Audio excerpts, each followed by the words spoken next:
welcome to this episode of The Good, the Bad and the Old with your hosts, Mark and Sam. Hi, Sam. Hello there. So this is one of our Daisy. The last one was your choice, and it was The Curse of the Were-Rabbit. So this is my choice, and I have chained off of... I've forgotten her name. How's that? That's Helena Bonham Carter. How can I forget that? And it is Sweeney Todd, the Demon Barber of Fleet Street from 2007. I cannot believe it's that old. It feels like it's about 10 years old, but it's actually 18 years old. The musical, right? By Tim Burton. And honestly, I'm thinking this... I'm hearing a swiping noise, mate. That was just me rubbing my hands, so... Okay. All right. Let's leave a pause and I'll carry on. Okay. So it's Sweeney Todd, the Demon Barber of Fleet Street from 2007. Okay. You've seen this one before? No, this is the first time watch for me. Okay. In my opinion, I haven't seen them all, so I can't be sure, but I think this might be the last really good film Tim Burton made.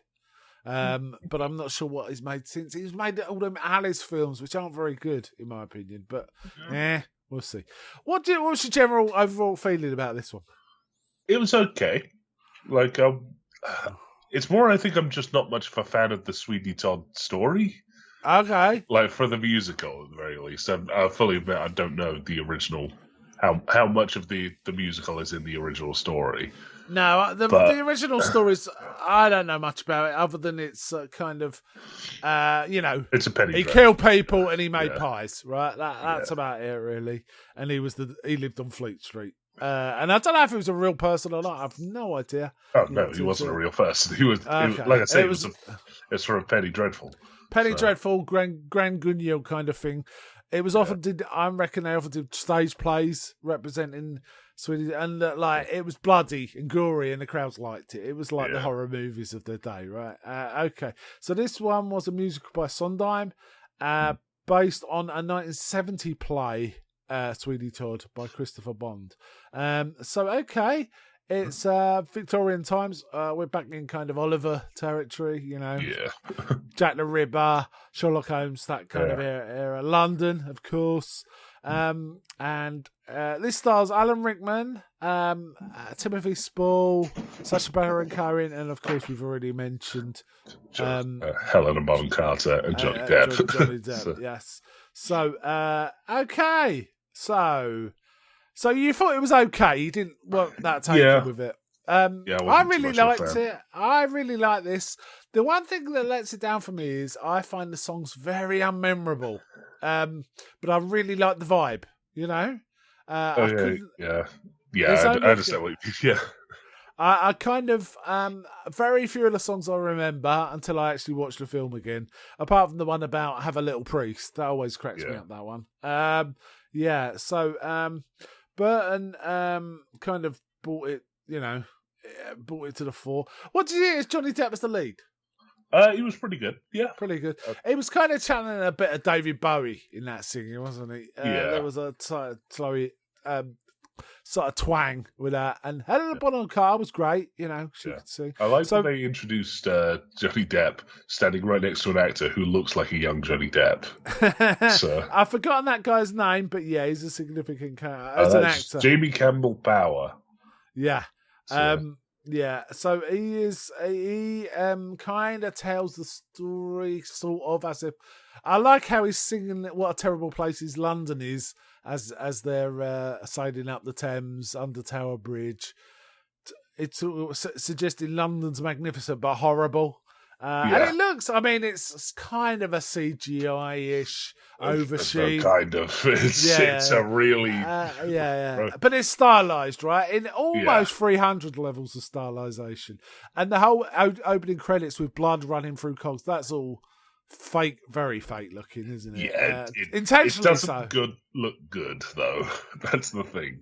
Yeah, I think it's intentionally meant to look like that. I'm going to give it the benefit of the doubt. And what we find is that Sweeney Todd was actually originally Benjamin Barker when he was a much younger man with a family and a daughter, a wife and a daughter. A judge lusted after his wife and had him arrested basically under false pretext, charges, and he got deported for life to Australia, right? Yeah. Exiled to Australia. But the judge was still lusting after his wife Lucy, offering to protect her. But she did kind of resist his advances for quite some time until it appears she took poison, right? And at that point, there was a whole incident where he raped her. Like, yes, in a crowd. It's so horrible, that. Yeah. It's so horrible. And she took poison. And after that, I don't know, from guilt or whatever reason, because this judge seems absolutely vile, without conscience, right? Alan Rickman gives and he adopts the young baby daughter as his ward. Yeah. And raises it in his house. But you find out, as it goes on, it's really grim. He's kind of just wants to marry her when she's of age. Yeah. So that's the plan. But she, in turn, kind of doesn't want to, right? Okay, so he returns home and he calls himself Sweeney Todd to his old shop in Fleet Street, which is above Lovett's Meat Pies. Mrs. Lovett is, in fact, Helena Bonham Carter, who keeps talking about her husband, and then when we see a picture of him, he's like an old fat bloke, right? Yeah. It's kind of really weird. But she makes these horrible pies, frankly. Yeah, literally the worst pies in London. Yeah. Yeah, she recognises Barker, doesn't she? And she tells him and explains the story. What's going on. So basically Sweeney Todd says, I'm not Barker anymore, I'm Sweeney Todd, and I'm going to kill that judge, basically. But she does show that she has some sort of feelings for him because she's kept his silver razors hidden away, which she could have sold for quite a fair bit of money, but she has kept him. And it's kind of interesting. There's a lot of singing in this, and there's some great lines. There's some great lines throughout. There's one point where he finally gets a razor and he holds it out and he says, "Now my arm is complete." He says, okay, so the young lad he came out with is also wandering around and he sees Joanna in a window and immediately is smitten. She's kind of smitten with him, even though they're not talked, and she throws out a key, doesn't she? Meanwhile, the judge kind of advises. We also get Timothy Spall as the beadle, right? Which is kind of the lawkeeper in an area, right? And he's a real scumbag too. And of course, Beevil Bamford, Johnny Depp, Sweeney Todd recognises him too. So there is that. Knows he was part of the conspiracy. Yes. And we even see how rotten this judge is. In court, we see him sentencing someone to be hung by the neck until dead. Yeah, he has this whole speech about I've tried to impress upon you the values of the law, but it appears with this repeat offence you're not whose. So you hang by the neck, and it cuts to a tiny little 8-year-old in the docket. Crying. Yeah. He says, compose yourselves.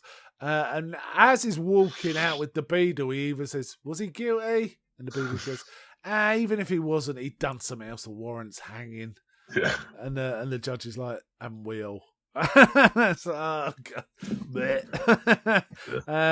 yes. Okay. So there's kind of a love story between the young lad who's called Anthony and Joanna kind of developing. We realised Nellie Lovett is kind of always had a thing for Benjamin Barker, right? Yeah. She's kept his razors. He's not interested. He wants he's just living the vengeance life. He's in revenge mode, and he's asked about the judge, and she tells him that his wife was poisoned after what happened to her. Poisoned herself, intimating she was dead. Spoilers. Spoilers. She's not dead.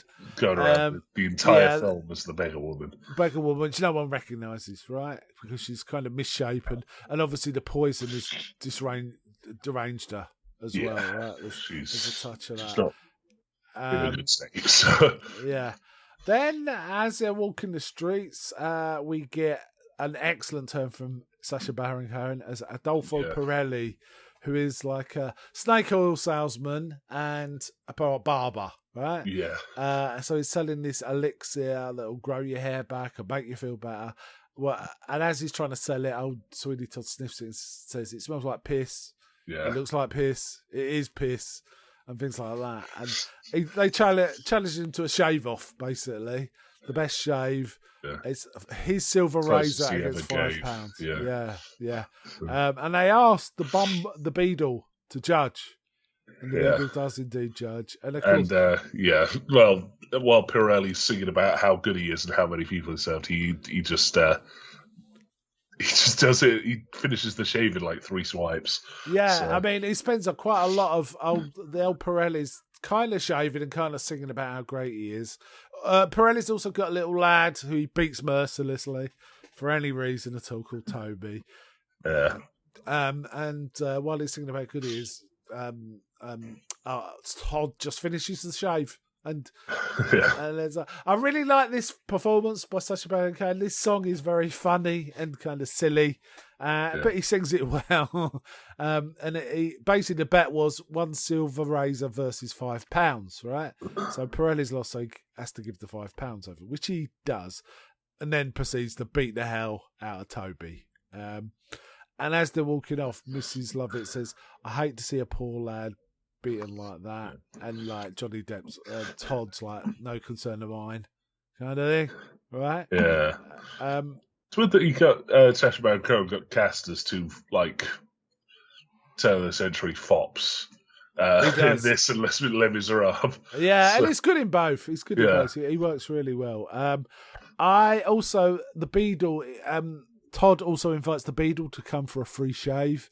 Yeah. And the Beadle's like, "Oh, I'll take you up on that." And it says, "You'll see me before the week's out." Yeah. And Johnny Depp's like pacing around saying, "He said he'd come before the week's out." Yeah. And he's getting really annoyed, and like Mrs. Lovett's like, "Well, it's only Tuesday, you know." And things like that. And meanwhile, Pirelli turns up. What does it mean? Mrs. Lovett, who is kind of motherly somewhat, takes the lad downstairs, feeds him a pie. She clearly wants a kid. Yeah. So she's just taking advantage of the situation to live vicariously. So. Yeah, so she invites the little lad down and feeds him a pie and stuff like that. Yeah. Meanwhile, Pirelli's upstairs, and it turns out he's not Italian at all. No. He's a former sort of work boy for attendant. So sweeping up the hair. So he knew the shop, and he knows Benjamin Barker. And he says, "I will take my £5 back, and I'll half your earnings from now on." There's fair kind of thing. And Johnny Depp's like, sees red. I mean, literally. Yeah. Literally. He just slashes his throat and chucks him in a box. Yeah, slashes his throat, but his hand's kind of hanging out of the box and twitching. The lad, someone comes up, doesn't he? And the lad comes up because the Pirelli has I think it was like a suit fitting or something like that, but some important thing he needs to attend. He said, it's like he'll kick the tar out of me if he's... I said, and Johnny Depp says, "Why don't you go downstairs, Mrs. Lovett?" He goes, "No, he'll beat the tar out of me if I go downstairs." Meanwhile, the hand's twitching and this kid's sitting on the box. Yeah. And he goes, "Go downstairs and tell her that I said it was okay for you to have a tot of gin." And he goes, "Gin? Yeah." And he runs downstairs and therefore... And then Mrs. Lovett gives him some gin, and he's really necking this gin, this kid. Yeah. She goes upstairs. She just flat out says, like, he's going to treat me out of house and home unless we can, like, sort something out here. So. Yeah. She goes upstairs, and Todd says, I killed him. And she goes, "Are you deranged?" And he's like, he wanted to blackmail me, half her earnings. And she goes, "Oh, well, that's a different matter." Yeah. Fine. And then she opens the casket to put the hand back, and she fishes out his purse, Pirelli's purse, so waste not, want not. And takes the money, puts it down her cleavage. Basically, this is the turning. Well, it's not the turning point. He just doesn't care about people. He wants to kind of. There's a song that indicates he wants to kill all of London, doesn't he? Yeah. He's just wandering around the streets with his razors, sort of saying his plans. And he's got his barber's chair, and at some point he decides he's going to make it a bit more practical by fitting in cogs and wheels. Basically, this is okay. We've skipped ahead a bit. So first, the Beadle Bamford tells the judge about the best. Like the judge explains that he tried proposing to Joanna, and she turned him down. And the Beat 'em Anthony's like, well, not to be rude, but your hair's got to grow it out. He basically is like, I know a barber, and directs him to I know the Sweeney best. Todd. Yeah. Who's well made up and probably relished. At this point, it almost seems like Sweeney's going to go legitimately as a barber. Like, he kills Pirelli, but that's as far as he's gone. That's the worst bit he does. And then the judge shows up, and he's like, he relishes it too long, doesn't he? He's he takes too long. Like, he's like waiting for the. At one point, it looks like it's going to cut the judge's throat, and he just starts shaving him. Yeah. But then the lad comes Anthony runs in and says, like, oh, I've made a plan with Joanna to run away. And the judge sits up and is like, oh, you know this guy? Okay, I'm never coming back here again. Yeah, because we should have mentioned earlier, he sees Anthony and the beadle beats the hell out of Anthony. Yeah. He says, if I ever see your face again, it'll be your brains on the floor. It's kind of that kind of threat, right? Yeah. Yeah, so in that case, the judge storms out and Sweeney goes mental and starts going about killing all of London, right? Yeah, that's when he goes full pie making. Yeah, and then he basically puts all these gears and levers onto his seat, so essentially he can just press on a button. Yeah, because they're trying to figure out what to do with Pirelli. After the judge visits, it's like, well, you need stuff for your pies. Meat's expensive. Yeah, and that's a great song about, have you tried a little priest? I'm going to be frank, this is the only song I liked. Yeah. Yeah. I like the vibe of the whole thing, but this is the only song I remember, I have to say. And I've seen this film maybe 3 times, maybe 4. And I quite like the film, but in terms of memorable songs, this is the only one I really remember. I've got to be honest. And maybe the London one at the beginning is quite a distinctive one. So essentially, he set up a chair, so a foot lever just drops people down an hole where Mrs. Lovett can then grind them up in a mincer and turn them into pies. Yeah. So and she's got a big oven at the bottom which throws out a lot of smoke, which starts causing suspicion. But she's making all these pies, and she even has an open pie day, feeding up people. They're all scoffing these pies. Obviously, they've got much better meat now. So we get a good little switch. We get the best pies in London. We get the best pies in London. And she's constantly waving away the madwoman and telling Toby to drive the madwoman away because she's hanging around, going on about the smoke of Satan coming out the chimneys. Yeah. But to herself, because she's a madwoman on the streets, right? So, I do I don't know. Did you notice that every time he did the lever and dropped the body through, we got the full shot of the body going down the chute, hitting the floor in a crunchy way? Yeah. Over and over and over again. Yeah. It's just killing people. It is funny that I think they filmed basically some B-roll for every single extra. Right. And just used what they wanted. So. Yeah, it feels like that. There was one where he's shaving a guy and not killing him, and when it pans back, you see his wife and child are there sitting to one side while the husband's getting shaved. So obviously he doesn't touch him, he just shaves him.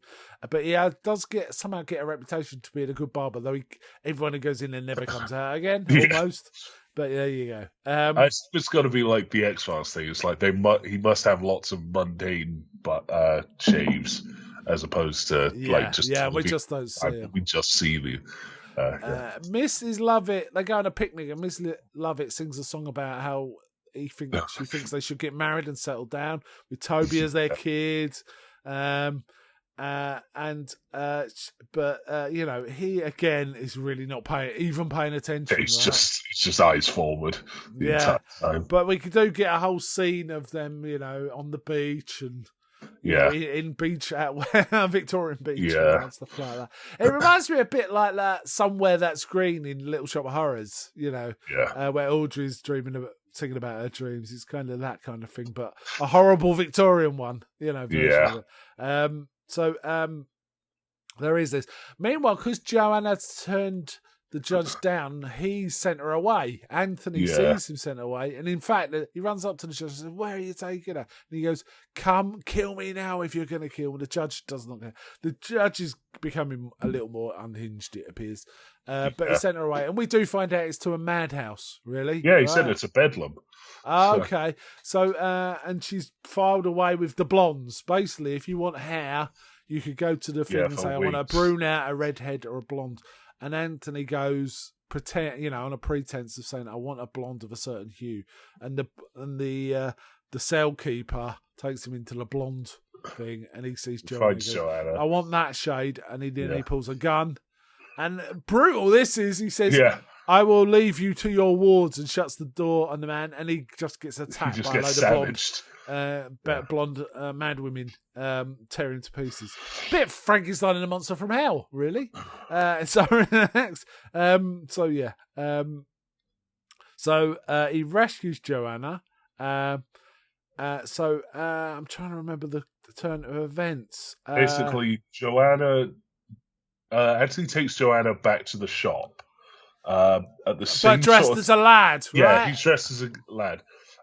Todd comes home and starts like threatening her, but then thinking she's a lad. Yeah, thinking she's just some like someone who's broken in. The judge then shows up, and Todd reveals himself as Barker and slashes the throat. Yeah. It's brutal. That's when Joanna reveals herself to have seen the whole thing. He also slashes the beggar woman's throat, who just happens to have wandered through. It has to be said, it's in darkness, somewhat darkness in his room, right? It's basically about a 5-minute sequence where someone walks into a room, he slashes their throat and chucks them down the pit. Yeah, he's gone mad at this point, and the blood's splashing all over him. It turns into a full-blown slasher at this point. There's blood everywhere. He's also Toby has also Toby got finds out as well. And also Mrs. Lovett screams from downstairs because Turpin grabbed her leg, and that pulls them both downstairs. Yeah. That's where, unprompted, he recognizes the beggar woman as Lucy, and Lovett just goes like, "Oh yeah, I just lied about that." Well, no, she doesn't say that. She said, "I didn't say she died. I said she was poisoned. You said she died. And I thought it was for your own good," kind of thing. And then he starts dancing. He grabs her and starts dancing with her about life, singing about life, and chucks her in an open furnace. Yeah, shuts the door, and we see starts like crying over her dead body, and then Toby walks up and slashes his throat. Toby, who has been hiding down a drain, comes out, picks up the razor, which was dropped on the floor, and slashes his throat. Film ends, right? No, Joanna and Anthony going off into the sunset. None of that. It just ends. Anthony disappears like about 20 minutes before the end of the film. Well, presumably it would have. After he drops her off, he's gone. That's his last scene. Yeah, it's like a really crash ending. It's crash ending. This a brutal film in many respects. Yeah. I quite enjoyed this. I think I probably enjoyed it more than you. Right. I was looking forward to seeing it again, and I did enjoy it quite thoroughly. I'd forgotten Timothy Spall was in it. I'd forgotten some of the other characters. I remembered Alan Rickman and Sacha Baron Cohen, but I'd forgotten some of the. Forgotten about the beggar woman. But I started remembering as the sort of I remember who that is. So quite a fun film. In many respects, but brutal at the end. I think it was only a 15, which is quite surprising given the amount of blood and stuff in it. Really should have been rated R. Admittedly, it was more hammer blood than. It was hammer blood. It was bright red. It was paint. Yeah. It was Kensington gore through and through, and that's probably deliberate because old Johnny Depp loves a bit of Hammer, doesn't he? He pays quite a lot of homage to Hammer in Sleepy Hollow, for example. Yeah. It made its money and more, so it did okay. We also get turning up in this. It's just a single scene, just a bloke in the street, Anthony Head, Giles from Buffy, and more recently Ted Lasso, right? Yeah. Rupert and Ted Lasso. That's kind of interesting to see. It's something. It's something. I'm just having a look, see what Tim Burton's did ever since. So, what should we do? Final thoughts and score, or Yeah. I'm still trying to find this cinematography. Here we go. So Sweeney. Oh yeah. So what is made since is Alice in Wonderland, Dark Shadows, which I hear is pretty good. Frankenini. Yeah, I've heard that's all right. So maybe that's his last good one. Big Eyes, which I've never heard of. Yeah. Oh, of course, Beetlejuice, which we saw recently. They made that, didn't they? I forgot about that completely. Yeah, a film of two halves for me. That the second half was pretty great, but not the first half. But yeah, okay. He's still got something in the tank then, maybe. Dumbo, which was, I don't know, a job. Yeah. It feels like for Tim Burton. Yeah. Feels like a weird thing he did. Yeah. I've never seen Big Eyes or Miss Peregrine's Home for Peculiar. No. But no, I greatly enjoyed this. I thought it was way better than, say, Alice in Wonderland. Didn't he make a second Alice in Wonderland? Oh, I guess he did. I think he did. He didn't direct it, but he was like producer or something like that. Okay. Producer for Alice Through the Looking Glass. Just looking at the record, this won an Academy Award. I can't tell you what for, but it did win an Academy Award. Okay, cool. All right then, sum up. What's your final thoughts and score? Okay, I didn't really like this movie. The it quite annoyed me that all the music, the lyrics were sung at a different tempo to the actual tunes, except for "Have a Little Priest." Yeah. Okay. It's not great when you don't like all but one of the songs in a musical. So, right. Okay. Yeah. Well, yeah, it's a fun watch, but I'm starting to think I just don't like this musical. So as opposed to the film, it's really so. Yeah. Okay, that's fair enough. I think the filmmaker was fine, actually. Yeah. I think the actual filmmaker was fine. I quite like this musical, not for the music, despite the music. For me, actually, I quite like the thrust of the story and how kind of brutal it is. Also, I quite like that Kevin Smith film Jersey Girl, which Sweeney Todd, the musical Sweeney Todd, kind of is a central thing in that film. The little girl really likes Sweeney Todd, so they do all sorts of stuff around Sweeney Todd, and it's quite a charming film from that respect. A little girl likes basically a slasher movie, and her dad kind of, because it's a real joy of hers, it sort of goes along with it. It's kind of funny. So I quite like this film. It works for me, and I quite enjoyed it, which is why I picked it, really, and I haven't seen it in a while. So how would you score this? I'd score it about a 5 or 6, maybe. Okay, not so good. Yeah. Okay, out of 5, I'd give it a 4. I think it's a solid film, quite enjoyable.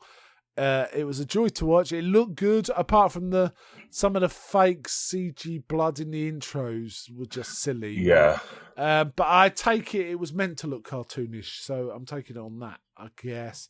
I thought Depp was really good. He was channeling David Bowie somewhat, and another singer from a much earlier decade called Anthony Newley. He sounded quite a lot like Anthony Newley, who actually went on to, that man recorded Candyman, from Willy Wonka. Yeah. At least sung in a similar way. But it was fine. He could hold a tune, and that was fine. I guess there was a bit of assist there, but it doesn't matter. You couldn't see it. It felt like he was singing. And I quite enjoyed, I think, given that Johnny Depp and Helena Bonham Carter were pretty much in almost every scene and carried the film, it worked well, and it was nearly a 2-hour film as well, and it worked quite well. So yeah, I quite enjoyed it from that sort of point of view. So I guess that kind of winds it up. So the next Daisy will be your choice based on this. You've got a few choices, haven't you? But a few really good actors. Yeah, and Tim Burton even. So and maybe the music. Not the music. Not the music. I'm not taking the music. Okay, cool. So you can pick that nearer the time. So, should we wind up there then? So, bye from me. Bye.